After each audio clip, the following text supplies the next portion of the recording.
পরের মরশুমের আইপিএল শুরু হতে এখনও বেশ খানিকটা সময় বাকি রয়েছে। এখনও পর্যন্ত নিলামের দিনক্ষণ এমনকি তার নিয়মও জানানো হয়নি। তবে ইতিমধ্যে দলবদল, খেলোয়াড়দের নতুন দলে যোগ দেওয়া নিয়ে জল্পনা কল্পনা শুরু হয়ে গিয়েছে।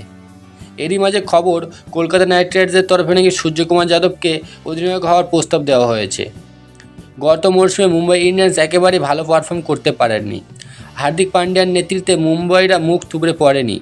পাশাপাশি রোহিতের বদলে হার্দিককে অধিনায়ক করায় একাধিক সিনিয়র ক্রিকেটাররা অসন্তুষ্ট হয়েছে বলে খবর। এদের মধ্যে অন্যতম সূর্যকুমার যাদবও নাকি।